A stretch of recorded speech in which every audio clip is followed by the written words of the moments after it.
An evil king is restored.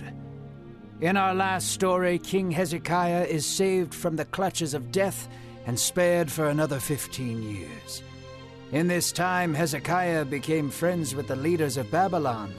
In an attempt to impress them, he showcased all of Judah's wealth.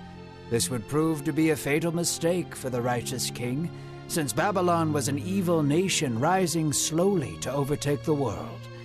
Now we see the evil reign of Hezekiah's son, Manasseh. His cruelty and wickedness was unmatched by any king before him. He made his dwelling place in darkness. However, all darkness needs is a little bit of light, inspired by the book of 2 Kings. Hello, and welcome to today's episode of the Bible in a Year podcast. This is Jack Graham. In our last episode, we heard how God spared Hezekiah from death and gave him 15 more years of life.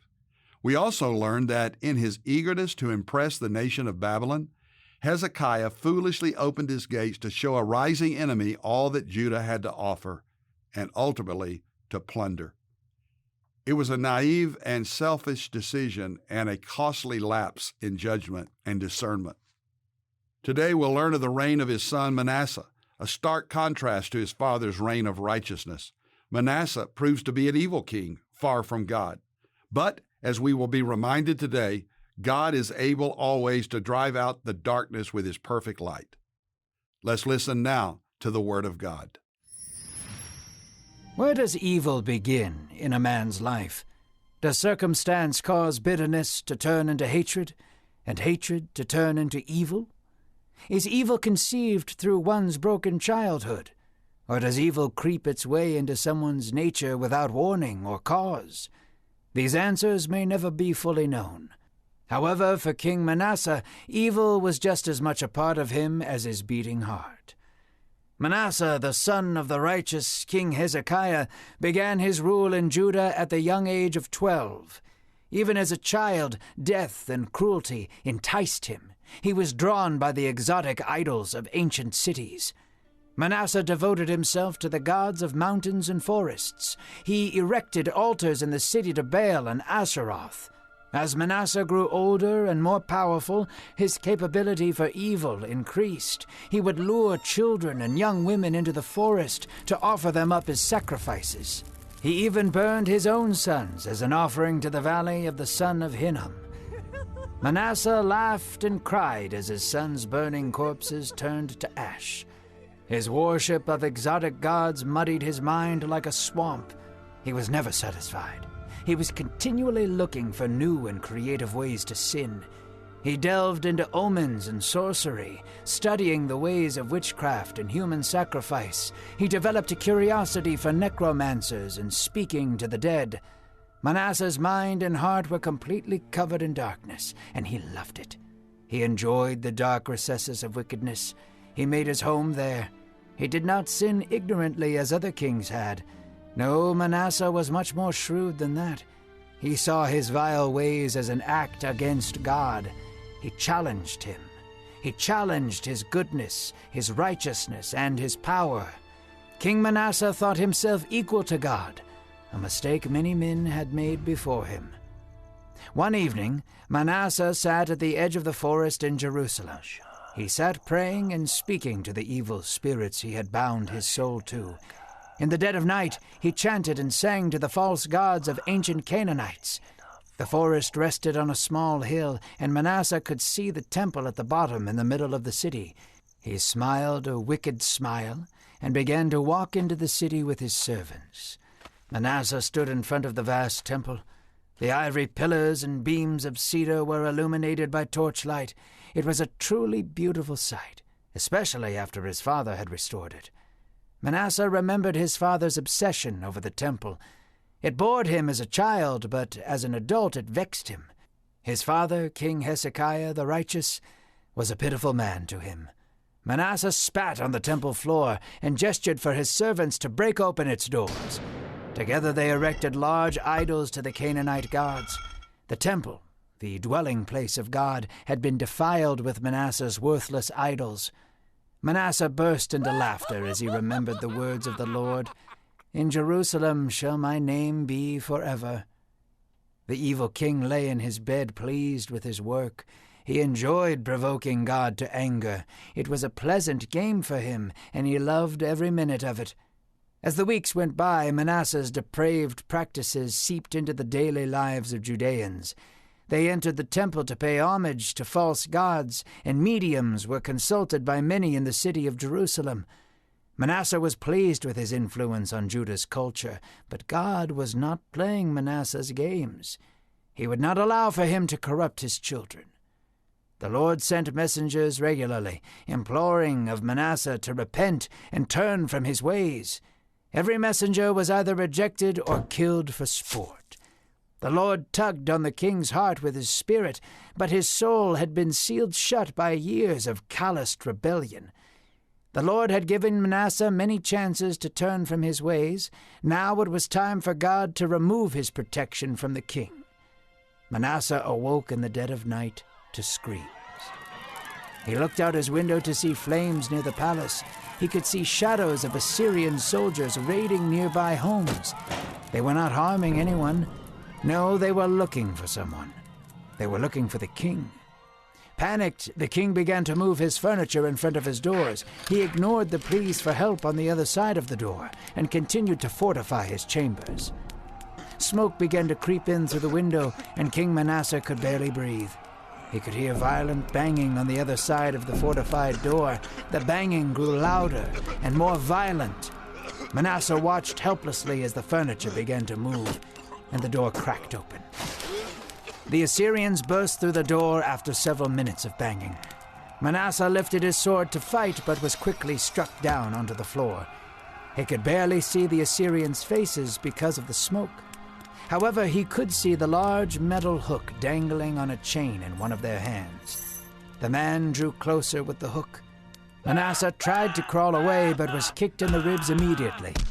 Manasseh held his side and watched as the man bent down and drove the metal hook into his shoulder. The hook attached to a chain of bronze was driven deep into the king's right shoulder. He screamed in agony as the man tugged on the chain, forcing Manasseh to his feet. Manasseh was then led away, out of Jerusalem, captive to the Assyrian army. Manasseh was dragged out of the country of Judah towards Babylon. He was beaten and bound in bronze chains. Food and water was scarce, and the evil king began to break down. As the Assyrians were camping, Manasseh lay in the cold, bound in chains, with the hook still driven securely in his shoulder. He looked up to the stars and began to weep. He did not pray to the dead that night. He did not seek the comfort of Baal or the shrine of Asherah. In the cold and in pain, Manasseh wept before God. He asked for the Lord's favor and forgiveness. He wailed towards the sky and humbled himself before the living God. The Lord saw Manasseh's tears. God was moved by Manasseh's words. For the first time in the king's life, he had a true connection with his God. Early the next morning, the Assyrians released the king and sent him back to Jerusalem. He returned to his home with a damaged ego and a humbled heart. No longer did Manasseh spite God. He knew that he was the Lord of heaven and earth. He knew that he was not only powerful, but merciful. Although Manasseh did not deserve mercy from God, he received it. As the sun breaks the morning fog, Manasseh's mind began to clear. He saw his nation with new eyes. He fortified the cities to protect his people from harm. He stripped away the idols in the streets and temple. He restored the temple that had been desecrated and became a devoted worshiper until the end of his days. After Manasseh died, his son Ammon was made king. Ammon did not share the story of his father. He devoted himself to evil and conspired against the Lord. He led many people astray and was selfish in everything he did. He abused those who served him and worshipped himself as a god. Because he refused to humble himself, his servants assassinated him in his own home. His son Josiah was then made king after him.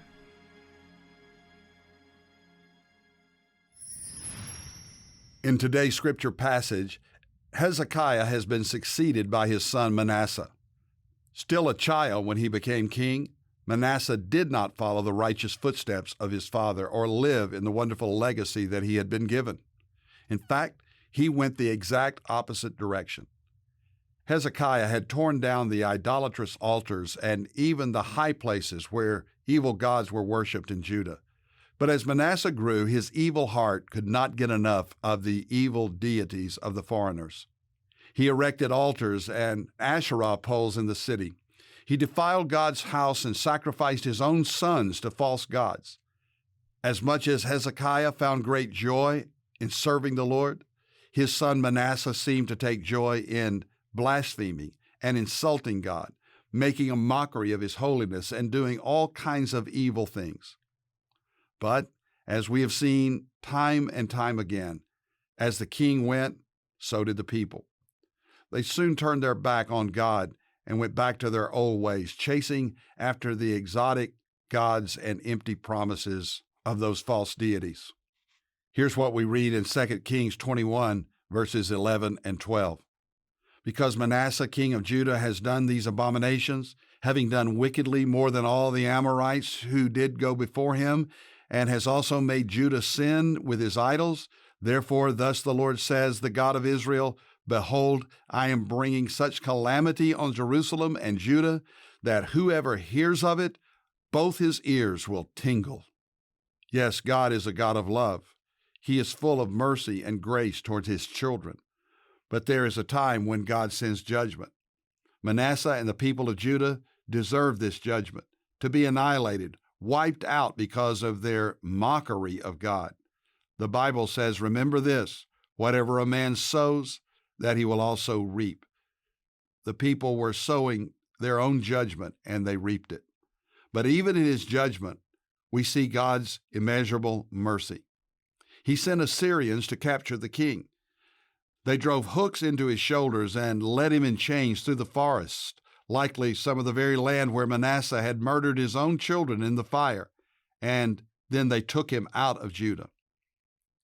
Imagine this king who so pridefully mocked God, defied God, and engaged in so many vile acts. Now he is brought down, chained like a slave of the enemy.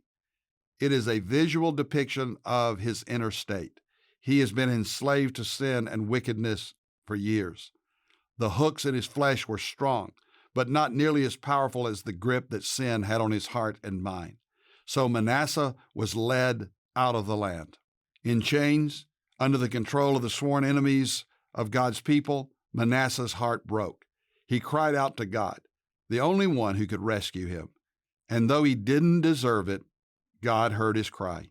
He forgave the king because God could see there was genuine repentance, heart change. Was this all just desperation and fear? Well, certainly that. But it does not make it any less genuine if God chooses to forgive. A contrite heart, a repentant heart, is what God seeks from all of us, and that's what Manasseh offered to the Lord. So amazingly, the Assyrians released the king, and he returned, humbled and restored to Judah.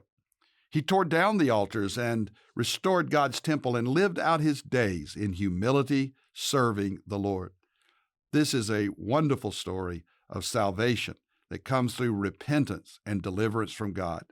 His son Ammon sadly did not follow him and persisted in evil until he was killed by his own servants. But Ammon's son, Josiah, would lead Judah into another area of reform, revival, and return to the Lord. We'll hear his great story the next time we're together. Dear God, thank you for your word always that reminds us that you will judge sin. But when we genuinely cry out to you and seek you and return to you in your grace and mercy, because of your cross and resurrection, that we can come back to you and that you will receive us like prodigal children into your family. And we pray this with deep gratitude in our hearts for your grace and mercy. Amen. Thank you for listening to today's Bible in a Year podcast. I'm Jack Graham from Dallas, Texas. Download the pray.com app and make Bible study and prayer a priority in your life. And if you enjoy this podcast, please let as many people know as possible.